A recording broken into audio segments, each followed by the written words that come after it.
somewhat. I'm just being honest. I know the end result is gonna be good, but this has been today. It's one of them rough ones. It's been hard today because I can't seem to find a comfortable place for my legs to lay.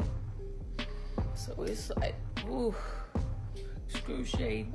And you know you can only take your meds at a certain time. You want to double and triple up. Oh, it's hurt so bad. Oh, it hurt so bad. I need you to stay with me until the very end of this video, because I'm going to tell you something about this story, about Tamela Mann, about OZEMPIC, about the culture we're all swimming in that I haven't heard a single creator say out loud yet. But to get there, I need to ask you a question first. What is the actual cost of a body transformation you didn't ask to explain? Not the dollar cost. Not the calorie costs, the human costs. Tamela Mann has spent 30 years giving people something rare, a voice that sounds like it's carrying weight, literally and spiritually.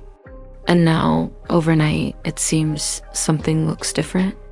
The cheekbones, the jawline, the silhouette dot, and the internet did what the internet always does dot. It reached for the easiest word it could find dot, OZEMPIC dot. But here's the question nobody is actually asking. And I mean nobody. If she did use a GLP-1 medication, what does the science say happens next? What are doctors quietly warning about that isn't making headlines? We're going to get there. Stick with me. Here's what we know as facts, not rumors. Facts.Tamela. Mann has openly discussed being diagnosed with type 2 diabetes. She talked about it publicly. She talked about lifestyle changes. She talked about accountability. That takes courage. Now, semaglutide, the active ingredient in Ozempic and Wegovy, is a first-line treatment for type 2 diabetes. It's not fringe medicine. It's not experimental. It is on millions of prescription pads right now because it works. So if Tamela Mann is on a GLP-1 drug, that would be medically unremarkable. Routine even, but here's the kicker. The moment a Black woman in the public eye loses weight, particularly a curvy, beloved faith community icon, the narrative doesn't go to good for her health. It goes straight to judgment, suspicion, and a weirdly specific desire to catch someone in something. There is no confirmed statement, none. What exists is a noticeable physical change, a known medical diagnosis, and a culture that fills in the blanks with whatever makes the best story. Now I want to be fair. I'm not here to dismiss the conversation, because the conversation, when done right, matters, but let's aim it at something worth hitting. Let's talk physiology, because this is where the story gets genuinely interesting and a little unsettling. Ozempic works by mimicking a hormone called GLP-1. That hormone slows gastric emptying, meaning food sits in your stomach longer. You feel full faster. You eat less. Weight drops. That sounds clean, right? Almost elegant. Now, here's where it gets weird. A 2023 study published in the New England Journal of Medicine found that participants on semaglutide lost an average of 15% of their body weight over 68 weeks. Impressive, but buried in the data, roughly 40% of the weight lost was lean muscle mass, not fat. 40%. Now think about what that means for someone like Tamela Mann. Her instrument isn't a guitar or a piano. It's her body, her diaphragm, her intercostal muscles, her breath support, singing at the level she sings, the sustained notes, the power passages, the live performance stamina that requires muscular infrastructure most people don't think about. Lose too much muscle mass too fast, and your voice literally changes. Not metaphorically, physically. There's more. Rapid weight loss, regardless of method, redistributes facial fat.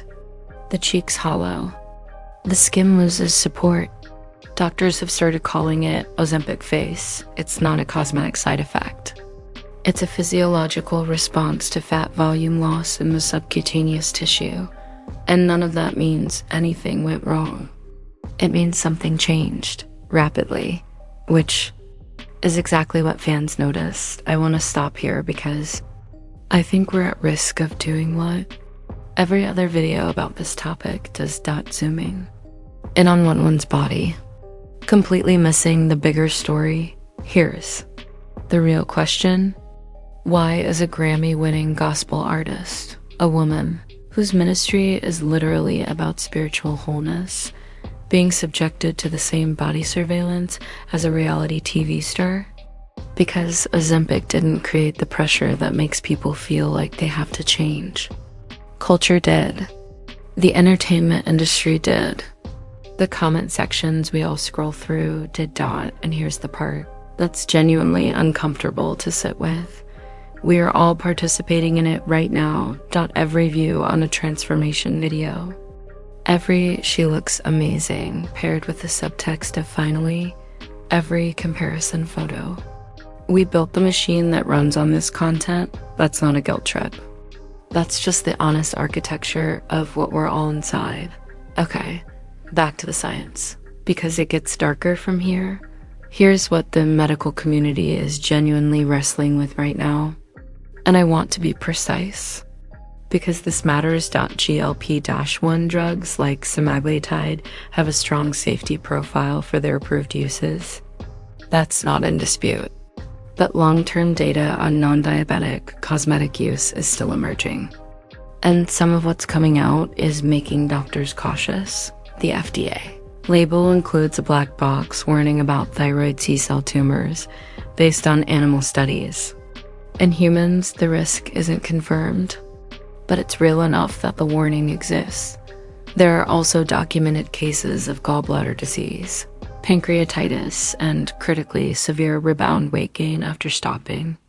One study found that participants regained 2/3 of their lost weight within a year of discontinuing semaglutide. 2/3 within a year. That means for some people, the drug isn't a treatment. It's a dependency. And if you stop, your body hasn't learned a new metabolic baseline. It's just been suppressed. The moment the suppression lifts, the weight comes back, often with additional fat mass replacing the lost muscle. That's not a fringe outcome. That's the median outcome in the cessation data for someone managing type 2 diabetes under medical supervision. These risks are weighed against the very real benefits. For someone using it for aesthetics alone, that calculus is different. And the music industry has a history of not making that distinction carefully. So let me close with what I actually think. Tamela Mann's transformation, whatever its source, is hers. It belongs to her body, her faith, her relationship with her doctors, and her understanding of what she needs. Full stop. What doesn't belong to her? The cultural machinery that made her feel, or makes any woman feel, like visibility, comes with a body requirement. Here's the what if I want you to sit with. What if 10 years from now we look back at the Ozempic era the way we look back at the fen-phen era of the 1990s? Fen-phen was FDA approved. It was prescribed by real doctors. Millions took it, and then years later, they found heart valve damage in nearly 1/3 of users. We don't know yet if semaglutide has a fen-phen moment coming. The data says it's safer, but the data is also young. We are, in a very real sense, in the middle of a population scale experiment, and the women most likely to be pushed toward that experiment are the ones most visible, most watched, most commented on. Gospel artists, actresses, athletes, mothers who went viral. The conversation about Tamela Mann shouldn't be, did she or didn't she?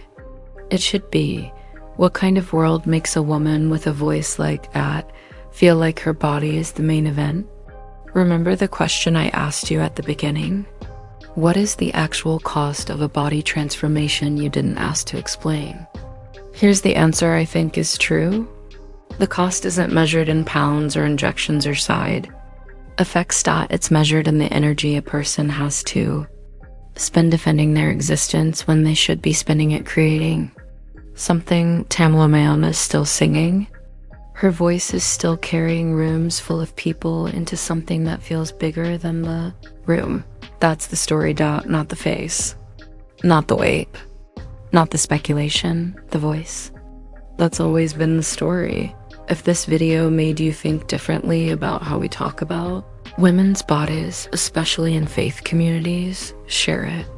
Not because the algorithm needs it, because someone you know probably needs to hear it. Drop a comment with one thing you'd want to say to Tamela Mann directly. I read all of them, and I'll see you in the next one.